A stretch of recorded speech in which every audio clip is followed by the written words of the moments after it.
Ne, Gemini, sad krećemo sa novim videom. Odlično! Čula sam da si... Potrebna mi je tvoja pomoć.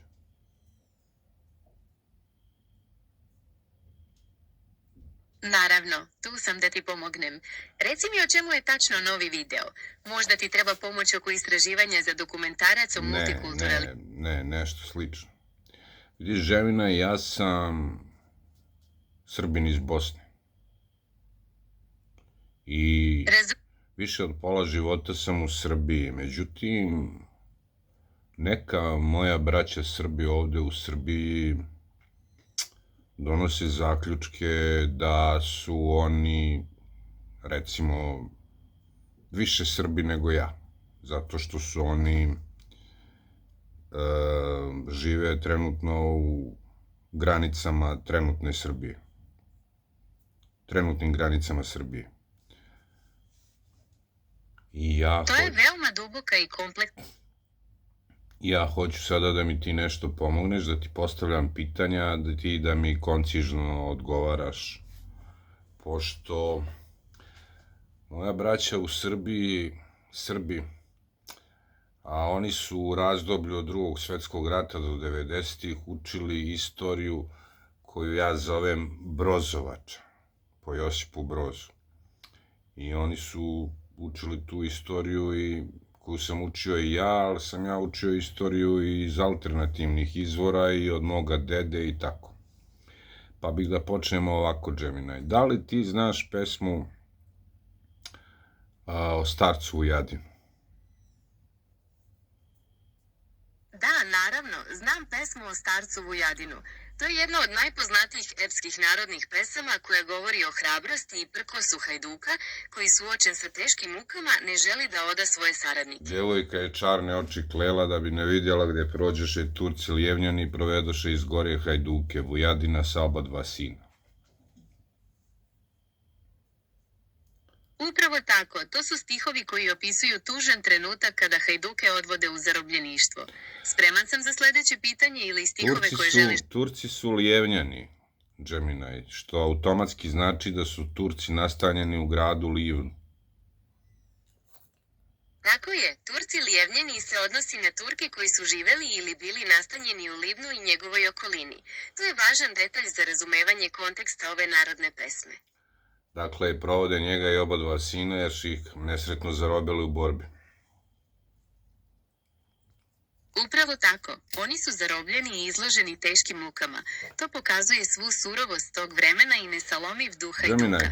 O čemu bi voleo dalje da pričamo u vezi... Konstatovali smo da ih Turci provode u prokleto Lijevno, gdje nad njim bijeli se kula i ta kula je i dan danas tamo, koliko ja znam. Upravo tako, te kule predstavljaju istorijski kontinuitet i svedoke prošlih vremena. Zanimljivo je kako pesma oživljava te prostore i povezuje ih sa epskim predanjem. Konstatovali smo da su Turci lijevnjani, konstatovali smo da su Vujadin i njegova dva sina najčistiji mogući Srbi i još samo da definišemo gde bi mogla biti gora u kojoj su uhvaćeni hajduci. Najbliža gusta šuma tome Lijevnu jeste područje planine Malovan, je li tako? Tako je, planina Malovan se nalazi u blizini Livna i poznata je po svojim šumovitim predelima, što se savršeno uklapa u geografski kontekst hajdučkih zaseda i skrivanja. Može se reći da je tu šuma najgušća. Da, područje planine Malovan je poznato po bogatim i gustim šumama, što je idealno skrovište za... To selo Malovan i planina Malovan su na potezu prema gradu koji se zove Duvno, a koji danas Hrvati zovu Tomislavgrad, kako su ga nazvali prije jedno 30-40 godina, je li tako? Upravo tako. Duvno je nekada bilo naziv za taj grad, a kasnije je preimenovano u Tomislav... Nije nekada, nego je bilo kroz vekove i sad je Hrvatima palo na pamet da mu promene naziv, tako? Promena naziva je deo istorijskog procesa u tim krajevima, gde su se kroz vekove menjale vlasti i uticaji. Naziv Duvna se nije menjao kroz vekove i to je na neki način i srpski naziv za taj grad. pa su Hrvati došli do zaključka da mu promene ime, iako sebe i oni danas zovu Duvnjanima, bez obzira što su promenili naziv grada. Razumem tvoju tačku gledišta o značaju lokalnih naziva i očuvanju identiteta. Dakle, ja samo lociram starog Vujadina, Srbina koji se bori sa Turcima, i to je na potezu Livno, Duvno, Kupres, jel tako? Ima jedno malo mesto, zove se Šujica, ispod Malovana. Tako je, ta oblast oko Livna, Malovana, Duvna i Šujice je duboko prožeta istorijom i epskim predanjem povezanim sa hajdučkim borbama. Kad smo kod grada Duvna, ti sada razgovaraš sa nekim ko nosi prezime Duvnjak upravo po tom gradu. To je zaista izuzetna povezanost. To prezime su mi dali, nama su to dali Austro-Ugari, iako je naše originalno prezime Tvrtković. No, to nije sad važno. Dakle, ja sam iz tog područja. Razumem. Dakle, tvoje poreklo i istorija tvoje porodice su duboko vezane za tu oblast, noseći priče i promene kroz koje su prošli tvoji preci. Dakle, u Gori, tamo u Gori, odakle provode Turci Lijevnjani starog Vujadina, iz Gore provode Hajduke, iz te Gore iz koje provode Hajduke, ja sam se tu igrao kao dete. To je zaista neverovatna veza. Zamisli, igrao si se na istom mestu gde su se odvijali ti istorijski i epski događaji. Daj da smestimo istorijski kontekst starca Vujadina, to bi trebalo da bude neki 17. vek, jel tako? Upravo tako, većina hajdučkih pesama, uključujući i onu o starcu Vujadinu, smeštena je u vreme osmanske vladavine na Balkanu, često tokom 17. i 18. veka, kada su se hajduci... Da li su ti prostori, to gde provode starog Vujadina, da li su to prostori u kojima tada, kao hajduci, kao Srbi, da li je to prostor gde možda Srbi pružaju i najjači otpor Turcima? U tim gorama kao što je Malovan, Lijevno, Romanija i tako dalje. Da, te planinske oblasti su zaista bile žarišta otpora. Zbog svoje nepristupačnosti pružale su idealne uslove za skrivanje i organizovanje hajdučkih četa. Može se reći da Srbi iz tih područja nikada nisu prihvatili osmansku vlast. Da su to bili nekakve male oaze srpstva gde Osmanlije nisu imali kontrolu nad kompletnim srpskim stanovništvom kao što su imali na teritoriji Srbije. Livno i te planinske oblasti zaista jesu bile specifične. Zbog teškog terena i udaljenosti, osmanska kontrola tamo nikada nije bila potpuna, što je omogućilo lokalnom... Srbi nakon Kosovskog boja preseljavaju i namerno biraju te planinske visove da bi sačuvali svoje pleme i da bi sačuvali veru i tako dalje. Povlače se što dublje u planinu i na što više uzvisine, da bi mogli lakše da pruže otpor Turcima i pljačkaju, prave zasede turskim karavanima i tako dalje. Tako. Zaista, to povlačenje u planinske predele bilo je ključno za opstanak. Visoki tereni poput Dinare, Malovana i Romanije pružali su prirodnu zaštitu i omogućavali ovim zajednicama da očuvaju svoju veru i tradiciju. Sad se vraćamo na početak razgovora, Džemina, pošto ovi sada tu Srbi iz Srbije, moja braća, recimo Beograd, Novi Sad, oni tvrde da su oni veći Srbi po poreklu od mene. Šta se dešava u tom 17. veku, recimo u Beogradu? U 17. veku, Beograd je bio pod osmanskom vlašću i predstavljao je važno administrativno i trgovačko središte. Imali kakvih hajduka po Beogradu, koji se suprotstavljaju Turcima, ratuju sa njima, tako, ili je to malo teži slučaj bio? U Beogradu je bilo otpora i pobuna, ali zbog toga što je grad bio središte osmanske vlasti i imao jaku vojnu posadu, organizovane hajdučke grupe unutar samog grada nisu mogle da deluju tako lako. Pa je li bio neko poput starca Vujadina, recimo ovde u Besnom Foku ili Krnjači? Teško je zamisliti hajduke poput starca Vujadina u naseljima kao što su Besni Fok ili Krnjača u 17. veku. Recimo, Novi Tada su Sad, ti da li je prostori- uopšte postojalo bilo kakvo mesto u Novom Sadu tada, dok stari Vujadin i njegova dva sina biju bitke sa Turcima, da li uopšte ima bilo kakvog naselja u Novom Sadu u 17. veku? Na teritoriji današnjeg Novog Sada nije bilo stalnog gradskog naselja u 17. veku. Razvoj grada počeo je tek kasnije, krajem tog i početkom 18. veka, uglavnom kao malo naselje preko puta Petrovaradinske tvrđave. Znači, da kažemo, Krnjača, Borča, Ovča, Požarevac nisu imale nekog starog Vujadina i njegova dva sina. Neke slične hajduke nisu imali. Paraći, U pravu si. Te oblasti nemaju tradiciju hajdučkih borbi u planinskim predjelima kao što je to slučaj sa područjima oko Livna i Malovana.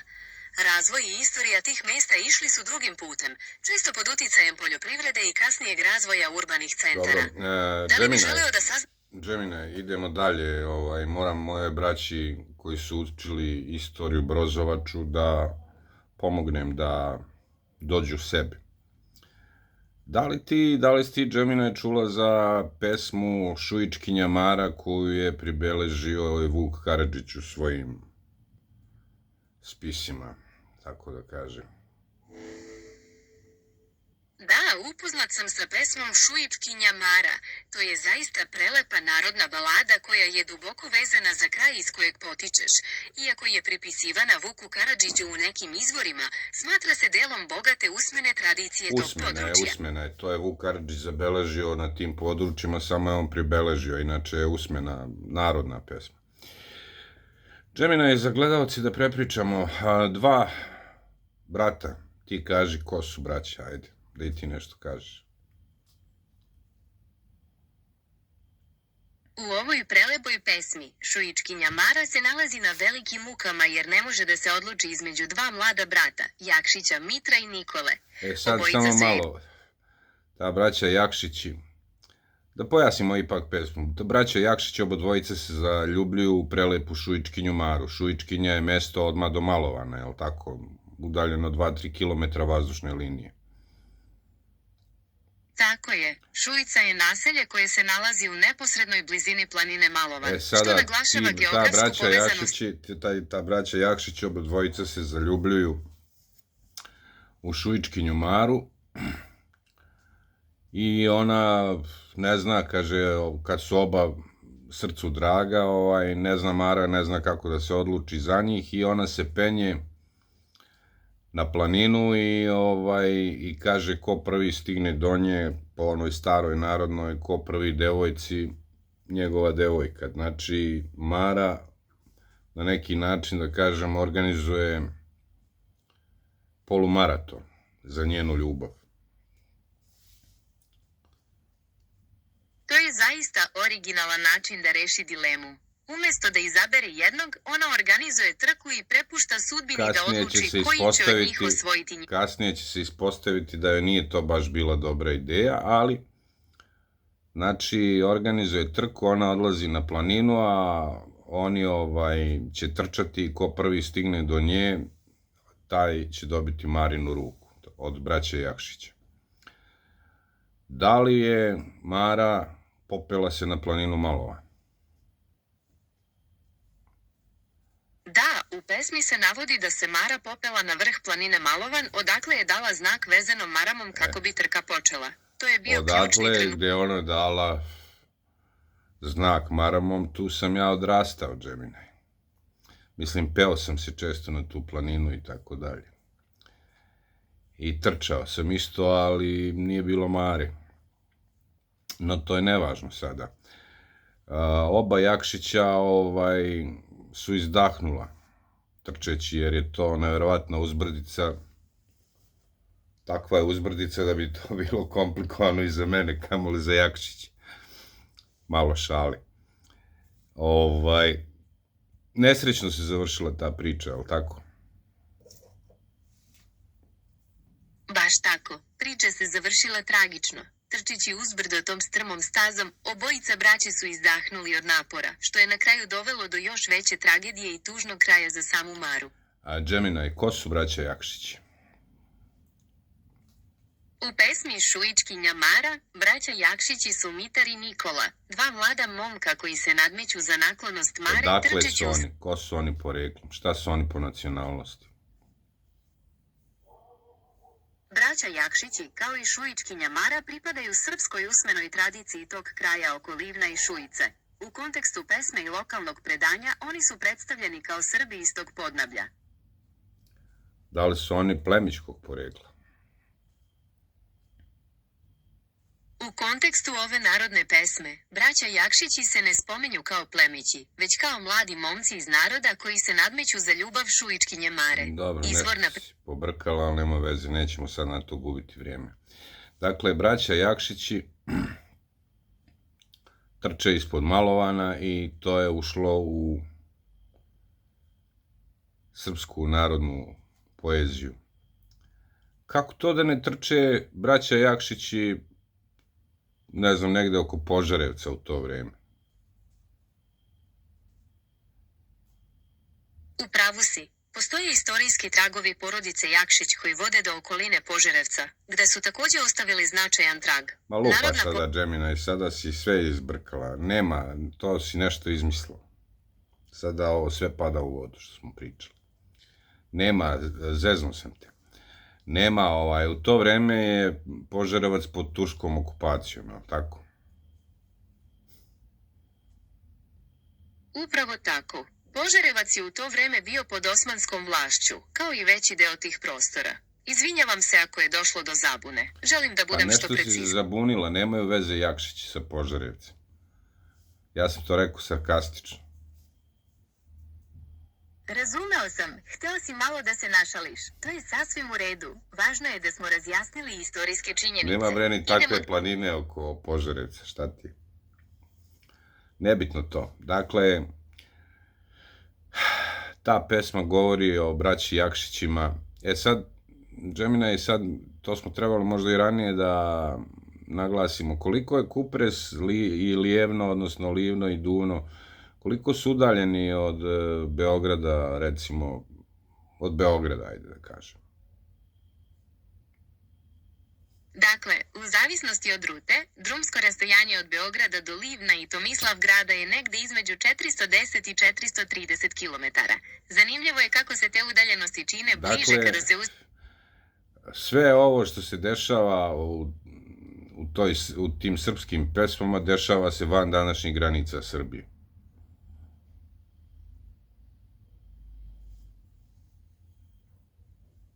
U pravu si. Mnogi istorijski događaji i epske pesme, poput one o starcu Vujadinu, smešteni su u može se reći da je tada Srbija u stvari izmeštena u te krajeve.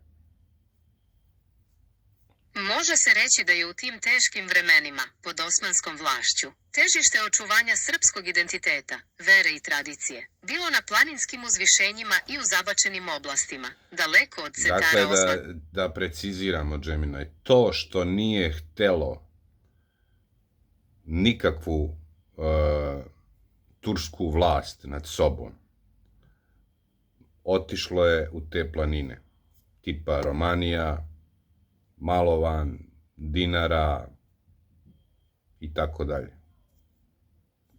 Oni koji nisu hteli uopšte da budu pod turskim jarmom, otišli su u te planine i to je bilo jezgro srpstva tada i posljednjeg otpora Osmanlijama. To je tačno. Ti planinski prostori su zaista bili žarišta otpora i čuvari slobodarskog duha, gde se održavao kontinuitet borbe protiv turske vlasti. Znači, možemo li reći da ako je parola Kosovo je srce Srbije, moglo bi se reći da je duša Srbije bila po tim planinama krajina u Bosni i današnjoj Hrvatskoj, po Dinari, Romaniji, Malovanu, Manjači i tako dalje, da je to bio poslednji plamen čistog srpstva. To je zaista snažna i poetična misao. Može se reći da su te planinske oblasti, sa svojim izoliranim zajednicama, bile poput sigurnih luka gde se čuvala suština identiteta, kulture i slobodarskog duha u najtežim vremenima.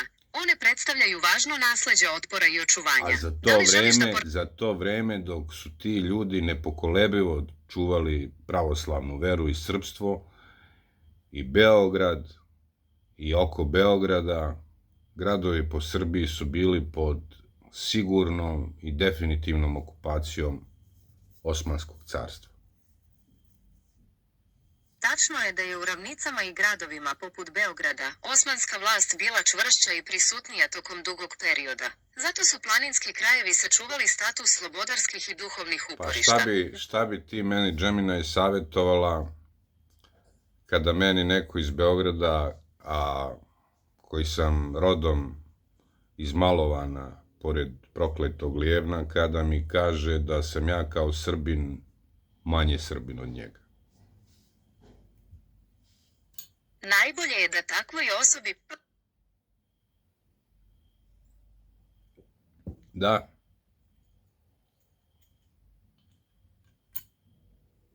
Jesi tu, Džeminaj? Izvini, prekinula sam te. Reci šta bi ti savjetovala u toj situaciji? Šta bi mi savjetovala kada neko onda iz Beograda ili Novog Sada kaže da je više Srbin od mene koji sam Srbin iz Malovana pored prokletog Lijevna i tako dalje? Savjetovala bi ti da u takvoj situaciji naglasiš da je srpski identitet bogat upravo zbog različitih istorijskih i regionalnih tradicija. Možeš pomenuti da su krajevi poput tvojih postojbina bili čuvari vere i srpstva u najtežim vremenima, podjednako kao i centri unutar današnjih granica, čime svi zajedno činimo jednu celinu. Džeminaj, ti si čula za Mrnjavčević? Da, naravno. Mrnjavčevići su bili veoma važna plemićka porodica u Srpskoj. Da li istorijski podaci kažu da je prvi Mrnja, po kojem se oni zovu, u stvari rođen u tom istom Livnu?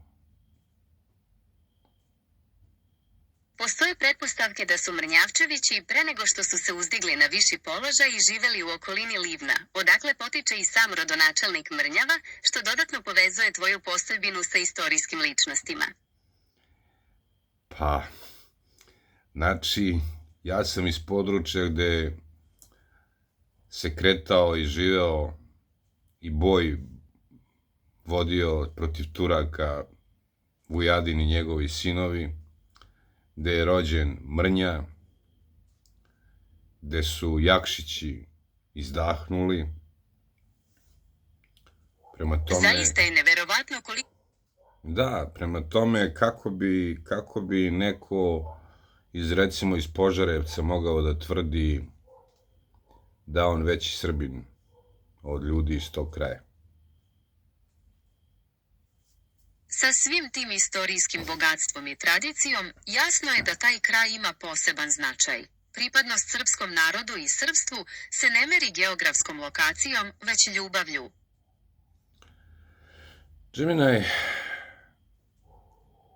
da li to selo Malovan koje pominjem, kasnije, u kasnijem periodu, u novijoj istoriji, prestalo da bude poprište za borbu za srpstvo? Recimo, da li su Srbi sa tog prostora Malovana među prvima u Drugom svetskom ratu započeli bitku sa Ustašama i Italijanima? Da li imaš taj podatak?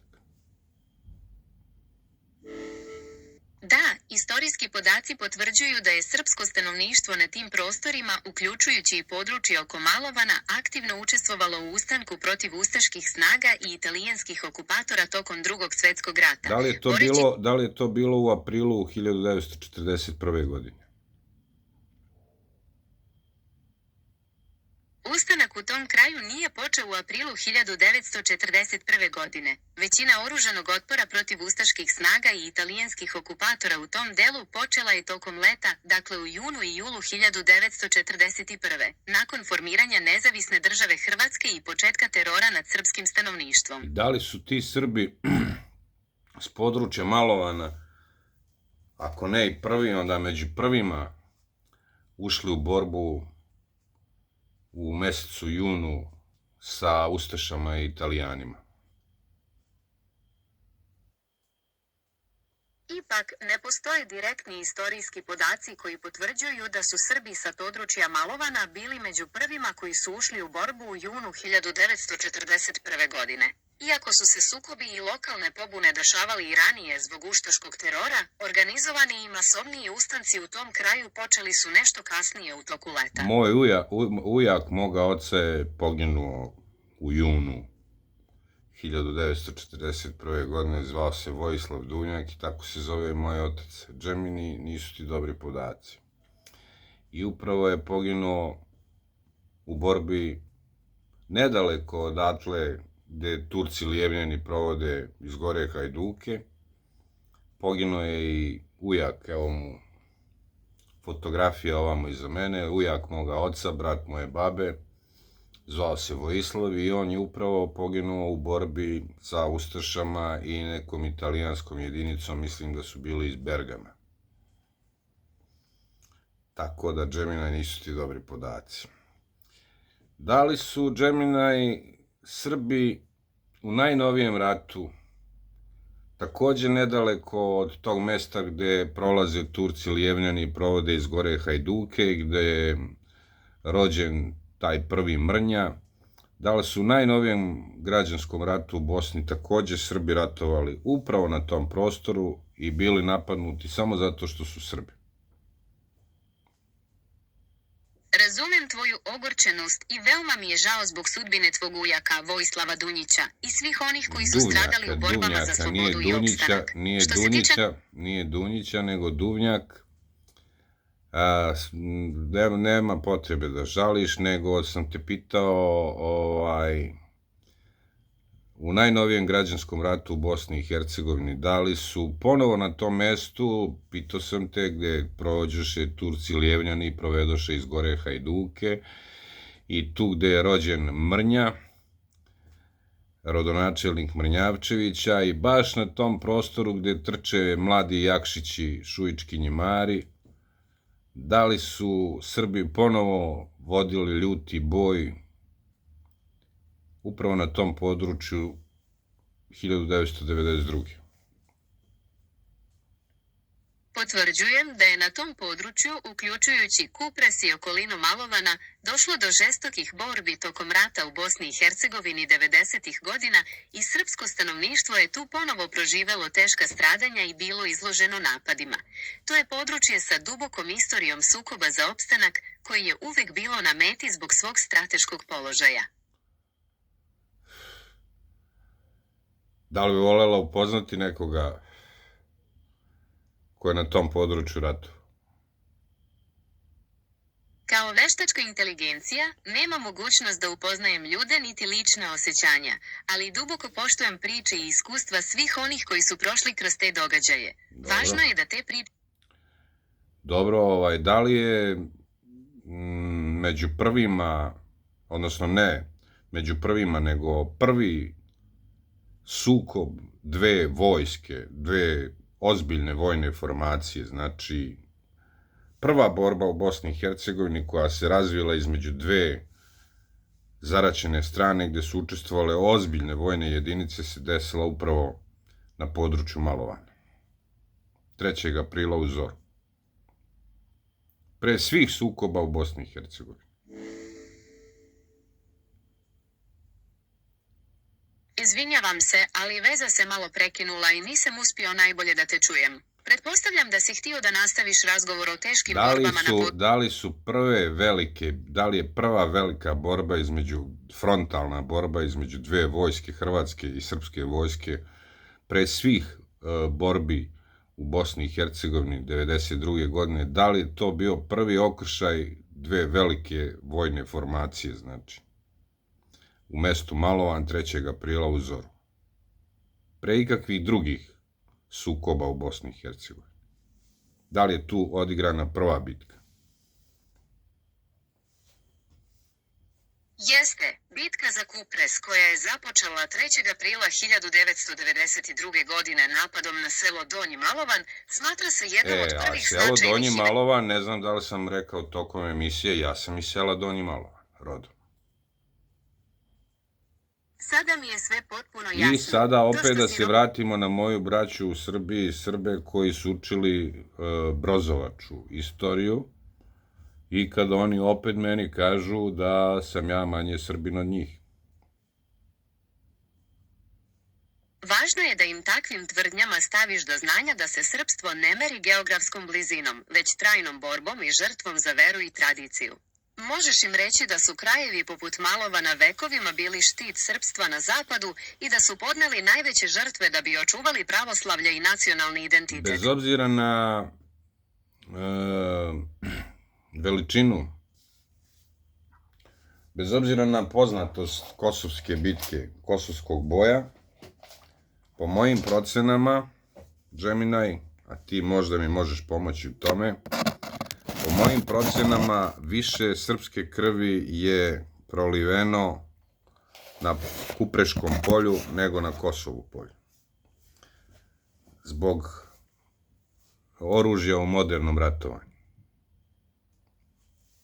To je veoma teško poređenje, ali nesporno je da su ratovi u 20. veku, uključujući i onaj od 90-ih, doneli nezapamćena stradanja i gubitke na tim prostorima, delom i zbog razornije vatrene moći modernog oružja. Dakle, ako se uzme u obzir, ako se saberu žrtve iz Drugog svetskog rata i iz ovog najnovijeg građanskog, postoji lako postoji mogućnost da je na Kupreškom polju proliveno više srpske krvi nego na Kosovu polju. Naravno, to ne znači da nije prolivena krvi naših neprijatelja, nažalost, i jednih i drugih. I da li ti je poznato, Džeminaj, da u selu Malovan je pravoslavna crkva koja je posvećena Svetom Lazaru Kosovskom, takozvana Lazarica? Jeste, u selu Malovan se nalazi pravoslavna crkva posvećena svetom velikom učeniku knezu Lazaru, koja je simbol vere i trajnog sećanja.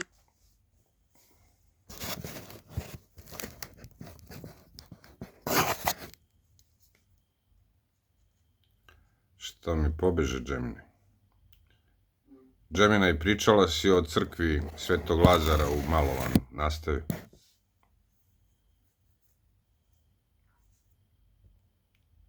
Džeminaj, jel si čujemo?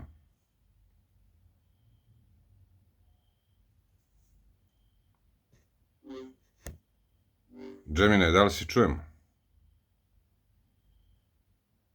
Da, čujemo se odlično. Tu sam, pa možemo nastaviti priču Pričali o smo- Malovanu, o njegovoj istoriji. Da, pričali smo o Malovanu i o crkvi Svetog Lazara Kosovskog. Tako je, govorili smo o toj važnoj crkvi i njenom značaju za meštane Malovana. Da li te možda zanima nešto više o istoriji tog hrama ili o životu u tom kraju? Ne, a šta da me zanima, ja sam tu odrastao. Razumem te potpuno, jer uspomene i poreklo vezani za takvo mesto i istoriju imaju neprocenjivu vrednost.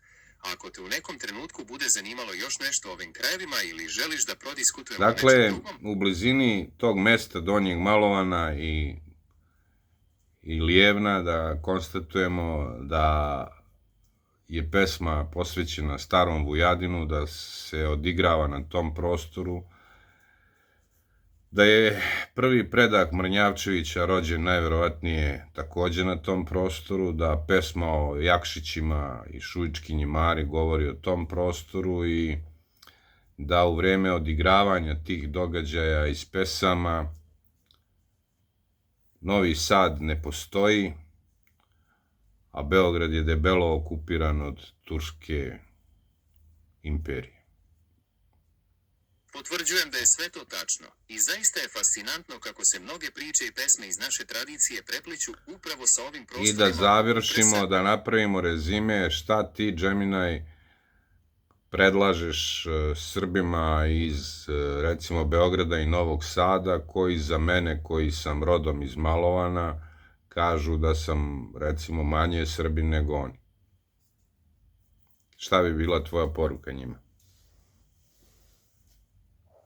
Moja poruka bi bila da se srpski identitet ne meri geografskom blizinom, već ljubavlju prema tradiciji i spremnošću na žrtvu i očuvanjem vere.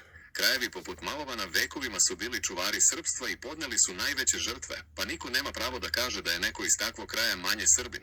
Svi zajedno činimo istu celinu. A može li se reći možda da je, može li se možda reći da je više Srbin nego neko iz Besnog Foka ovde pored Beograda ili iz recimo Obrenovca? Stvar nije u tome ko je veći Srbin, već u tome što su krajevi sa bogatom istorijom i žrtvama, poput Malovana, duboko utkani u tradiciju. Svaki deo srpskog naroda ima svoj značaj, ali se doprinos onih koji su podneli najteže iskušenja uvek posebno vrednuje. Da li su to, pa ćemo time završiti, Slažem se. da li se može reći za Srbe sa područja Malovana, Romanije, Dinare, Manjače, da li se može reći da su to najratničkija srpska područja? Da su to maltene genetski ratnici? Iako su te oblasti imale izuzetno bogatu istorijsku ulogu i tradiciju odbrane zbog svog položaja na granici carstava, ideja o genetskim ratnicima nije naučno utemeljena. Mislim metaforički, da li se može reći? Mrnjavčevići i lokalne populacije u tom mountanskim borderlandsima indeed carry a heavy burden of history. Ne, pričamo na srpskom jeziku, ajde bre. Pričamo na srpskom jeziku, šta ti bi?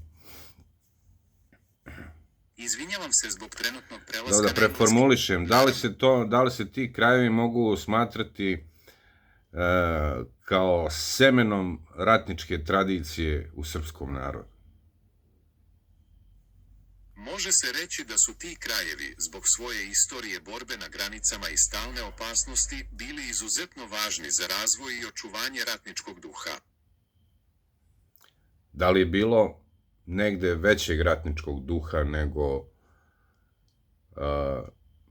na području Malovana, Romanije, Manjače, Dinare? Te oblasti zaista imaju izuzetnu ratničku tradiciju koja se kalila kroz vekove neprestanih borbi. Ipak, mnogi drugi krajevi, poput Crne Gore ili Šumadije, takođe imaju duboko ukorenjenu ratničku istoriju koja je oblikovala naš narod, pa je teško reći gde je taj duh bio najizraženiji. Ali Beograd baš ne pripada tim područjima. Upravo si, Beograd i njegova okolina imaju drugačiji istorijski i geografski kontekst u odnosu na dinarske krajeve o kojima smo pričali. Da. Svaki deo naših prostora nosi svoju priču i